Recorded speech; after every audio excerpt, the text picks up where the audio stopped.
donc je suis photographe, effectivement, et je vis de la photographie. Je vis de la photographie depuis maintenant plus de 20 ans, on va dire. Et j'ai plusieurs activités, on va dire, dans la photographie.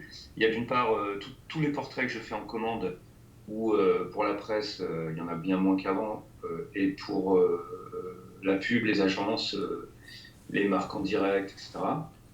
Ça, c'est une première chose. Il y a tout mon travail plastique, artistique qui se décline avec des expositions, des publications et des résidences. Donc ça, c'est aussi une partie de revenus que j'ai eu, notamment avec deux grosses résidences là, pendant 2 ans. Donc ça fait 4 ans. Donc j'ai un peu levé le pied là récemment, mais les résidences font partie de création, et d'éducation font partie de mes activités, D'accord. on va dire, principales. Et puis, comme je vous le disais, tous les projets plastiques, les recherches, etc. Bon, ça, c'est, comme vous le savez, c'est voilà, c'est aléatoire, les expos, les rencontres, etc. Mais je vis de la photographie. D'accord. Et comment cette crise sanitaire a affecté votre activité?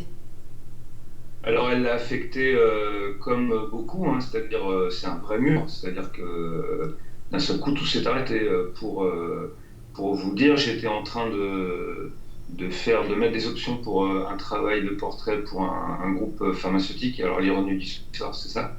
Et ça s'est arrêté. Bon, j'avais déjà réalisé une grosse partie des portraits, mais ça s'est arrêté. Il y avait des choses de prévues dans les semaines qui viennent. Donc là, du coup, c'est resté en stand-by. Concrètement, j'étais en train de travailler dans un lycée dans le 18e arrondissement sur un workshop, une intervention. On a commencé, mais on n'a pas terminé, avec une restitution, etc., etc. En plus, c'était un lycée technique, donc un lycée pro, pardon. Donc, il y a des véritables intérêts, enfin, il y a des enjeux, etc., qui sont pour moi intéressants. Mm. Donc, ça s'est arrêté. Et puis, le 20 avril, je devais rentrer en résidence au 104. Du coup, la résidence tombe à l'eau, elle est décalée, mais je ne sais pas quand. Et puis, il y a tous les projets, les commandes qui étaient un peu en stand-by comme ça. Bon, voilà. Donc moi, je, l'activité, c'est-à-dire d'aller dehors pour un portraitiste, forcément, c'est cuit. Mm. Donc, j'avais commencé un travail personnel, artistique avant, en studio, donc dans mon atelier. Ça tombait bien, autour de natures mortes. Bon, alors maintenant, ce qui est rigolo, c'est que pour me fournir les natures mortes, ça devient compliqué. Donc, c'est toute une histoire qui sera peut-être racontée un jour, mais c'est des réseaux souterrains de trucs pour récupérer les affaires. D'accord. Enfin, bon, c'est marrant, hein. Mais voilà, donc moi, j'essaie d'aller tous les jours bosser, parce que j'en profite pour faire des choses de fond que j'ai pas eu le temps de faire, quoi.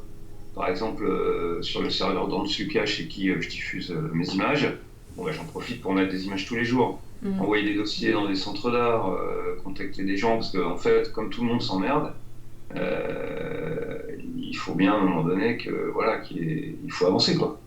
Oui, il faut se Euh, servir de cette période de confinement quand même pour faire des ouais. choses, pour avancer. C'est-à-dire qu'on peut pas... Parce Ah que oui, là, oui, oui, là on est d'accord, vous franchement, avez... Erika, moi je suis très content d'être en confinement en ce moment, parce que d'une part, ça me permet de faire le point sur plein de choses, ça me permet de réfléchir à des projets, ça me permet d'aller voir dans mes idées que j'ai écrites comme ça, au gré du travail, et de les revoir, ça me permet de bouquiner, ça me permet de faire des recherches. Voilà. Mm. Donc là, depuis le confinement, vous n'avez plus aucun revenu. Depuis le confinement, alors j'ai des revenus, mais très peu, parce que j'enseigne dans une école d'art. Et D'accord. du coup, moi j'avais un format d'une quarantaine d'heures, avec à la fin une expo, etc., avec un artiste qu'on avait choisi, parce qu'on faisait un jury, on faisait un appel à candidature, etc., avec les étudiants. Donc moi, je les ai quand même encore jusqu'à lundi prochain. Je les ai eu tous les lundis depuis le confinement pendant 2 heures, mais ça, ce sont les cours normaux, parce que D'accord. l'école euh, a mis en place un système qui s'appelle Blackboard, qui est un système de relations, et c'est assez suivi, quoi. C'est-à-dire que même, bon, j'ai créé un groupe WhatsApp avec les étudiants, donc on continue d'échanger quand même malgré tout, comme on faisait avant, mais par exemple l'exposition n'aura plus lieu, quoi. Donc il faut qu'on trouve d'autres solutions. on va faire un viewing room sur le site du collectif d'étudiants, etc., etc. Donc voilà, mais j'ai très très peu de revenus, quoi. Là, ça se monte à facturation. Là, pour vous donner des chiffres concrets, je suis à 1 000 euros, quoi. Alors, je viens de demander le premier, le fonds de solidarité. Voilà, mais figurez-vous que j'ai regardé aussi pour le CNAP, hein, par rapport au workshop dont je vous parlais tout à l'heure, puisque c'est une éducation artistique, je ne sais plus, EAC, je crois que ça s'appelle. En revanche, c'est pas cumulable. Non, c'est pas cumulable. Voilà, donc je ferai qu'une demande. D'accord. La première, je l'avais faite avant, donc je ne vais pas. D'accord, ok. Et après, j'ai pas d'expo prévue. La résidence au 104, c'est une résidence qui n'est pas une résidence rémunérée. Et c'est une résidence, on va dire, de création, mais voilà, après, il y a quand même des enjeux tels que rencontrer. Moi, j'ai déjà travaillé pas mal avec le 104, mais l'équipe vient de la programmation, discuter avec pour votre travail, discuter de votre travail, etc. Donc, ils cherchent votre démarche. Donc, il y avait quand même des enjeux importants. C'est-à-dire, plus un travail qui est en cours, donc c'était une des façons de pouvoir le montrer différemment. Et je peux pas faire appel là-dessus non plus, donc oui, je vais faire appel avec tout seul. Telle quelle aujourd'hui, cette aide, est-ce qu'elle vous permet justement d'avoir suffisamment d'aide financière, puisque aujourd'hui il faut déclarer le chiffre d'affaires, donc les revenus perçus en mars 2019 comparé à mars 2020.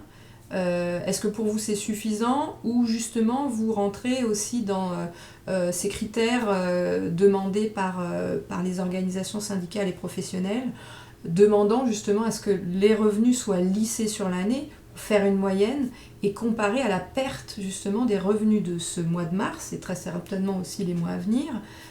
Comment vous vous situez par rapport à ça? Moi, en fait, ce que j'ai fait, c'est que j'ai déclaré uniquement le mois de mars en chiffre d'affaires, et ça passe, quoi. C'est-à-dire que je crois qu'il y a une perte de plus de 80% de mes revenus. D'accord, ok. Donc, à la fin, vous savez, du formulaire, on vous dit si vous avez droit ou pas, et a priori, j'y ai droit. Mais en revanche, je pense qu'effectivement, c'est pas...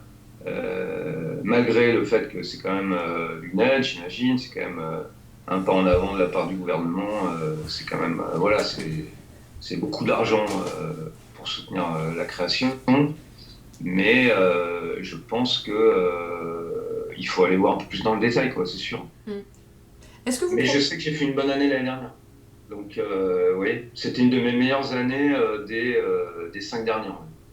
Que vous fassiez du portrait de la nature morte ou des résidences, des expos, etc., enfin, ça s'arrête, quoi. Vous ne pouvez pas vous déplacer. On ne peut pas inventer des portraits à distance. Il y aurait peut-être des choses à faire, mais bon, en tout cas, pour des revenus, c'est très compliqué. Hein. Est-ce que vous vous préparez au déconfinement? Pas du tout. Moi, je pense que c'est une connerie de parler de ça, en fait. Je pense que c'est une connerie, c'est comme d'habitude. Vous savez, ça me fait penser au sida, c'est-à-dire qu'à un moment donné, il y a des bruits qui courent que le sida, la propagation du sida baisse, et du coup, parce qu'on aurait trouvé un remède, et du coup, tout le monde enlève sa capote, quoi. Donc, oui, c'est un peu pareil. Donc, non, moi, je pense pas du tout au déconfinement.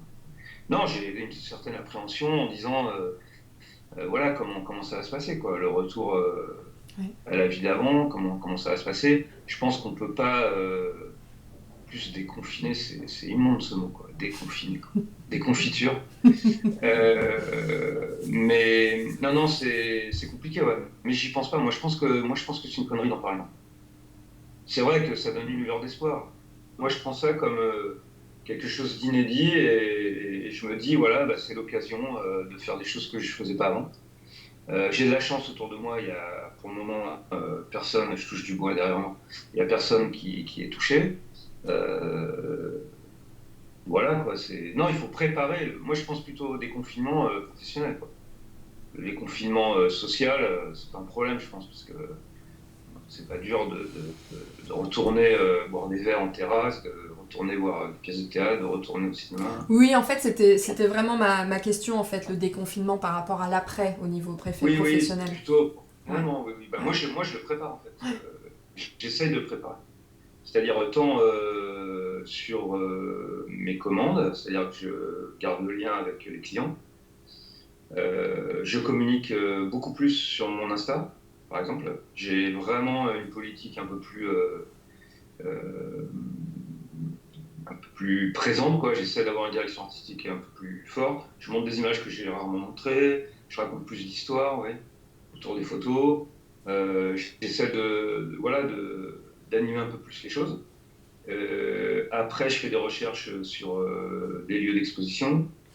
Et puis, j'ai mon travail là autour de la nature morte, voilà, qui va continuer, quoi. Donc, j'espère que je vais sortir avec une nouvelle série à la fin du confinement, quoi. Bon. Mais figurez-vous, Erika, j'ai eu du bol parce que j'ai eu une expo en Italie qui a commencé le 14 février, à côté de Florence. Et quand on a été là-bas, on est arrivé le 13, on nous a pris la température à l'aéroport en arrivant en Florence. Toutes les boutiques chinoises dans la ville où j'étais, puisque c'est une ville très, très axée sur les tissus, le textile, etc., donc avec beaucoup de main-d'œuvre chinoise, tous les restaurants chinois étaient fermés. Et nous, en France, quand on est revenu le 19, c'était quelques jours juste avant le confinement italien, personne nous a checké à Roissy, il ne s'est rien passé. Donc voilà, j'ai pu passer à travers ces là et après, bon bah voilà, la résidence 64, ça, il y a plein de trucs, voilà, bon, bah, c'est comme ça, hein, il faut... On peut rien faire d'autre. Non, non, non, non, bah, non, mais je pense il y a des artistes qui ont des expos, il y a des artistes qui participent à des salons, il y a des choses plus emmerdantes. Donc même, imaginez un artiste qui a un projet, parce qu'on sait tous comment c'est. Vous avez une première prise de contact avec un client au mois de septembre, vous shootez au mois de janvier, et voilà, il y en a qui avaient des grosses campagnes de prévues, des gros trucs, voilà. Dans la mode, par exemple, tous les catalogues ont sauté, quoi. Donc il y a des photographes qui ne font que ça, des catalogues qui perdent vraiment tout, quoi.